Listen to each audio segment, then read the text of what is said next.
আগামী 14 সেপ্টেম্বর শনিবারে রাজ্যে বসছে এবছরের তৃতীয় জাতীয় লোক আদালত। ত্রিপুরা হাইকোর্ট ছাড়াও রাজ্যের সব জেলা এবং মহকুমা আদালত চত্বরে সরকারি ছুটির দিনে এই লোক আদালত বসবে। আগামী 14 সেপ্টেম্বর শনিবার তৃতীয় জাতীয় লোক আদালতে মোট 51টি বেঞ্চে 23,994টি মামলার নিষ্পত্তির জন্য তোলা হবে। এর মধ্যে মামলা পূর্ববর্তী বিরোধ সংক্রান্ত 3,920টি বিষয় এবং আদালতের বিচারাধীন 20,074টি মামলা রয়েছে।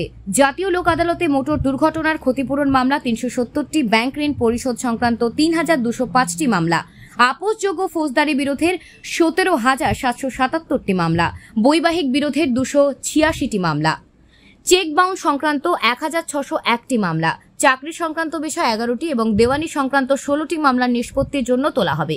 এর মধ্যে ত্রিপুরা উচ্চ আদালতে একটি বেঞ্চ বসবে, সেই বেঞ্চে 31টি মামলার নিষ্পত্তির জন্য তোলা হবে। আগরতলা আদালত চত্বরে লোক আদালতের সবচেয়ে বেশি 11টি বেঞ্চ বসবে। ইতিমধ্যেই মামলার পক্ষ বিপক্ষ উভয় পক্ষকে নোটিশ দেওয়া হয়েছে। লোক আদালতে নোটিশপ্রাপ্ত ব্যক্তিরা গত 6 আগস্ট থেকে সংশ্লিষ্ট জেলা আইন সেবা কর্তৃপক্ষ ও মহকুমা আইনি সেবা কর্তৃপক্ষের অফিসে যোগাযোগ করে মামলার প্রি কনসিলিয়েশন বা নিষ্পত্তির সুবিধা নিচ্ছেন। লোক আদালতে নোটিশপ্রাপ্ত হয়ে আসা লোকজনদের সাহায্য করবেন প্যারালিগাল ভলেন্টিয়াররা। দ্রুত ও বিনা আইনি খরচে সংশ্লিষ্ট সবাইকে মামলা নিষ্পত্তির সুবিধা নিতে ত্রিপুরা রাজ্য আইনসেবা কর্তৃপক্ষের সদস্য সচিব শ্রীমতী ঝুমা দত্ত চৌধুরীর আবেদন করেছেন। টোটাল 51 বেঞ্চ পুরো ত্রিপুরায় আমরা আয়োজন করেছি সেই দিনের জন্য।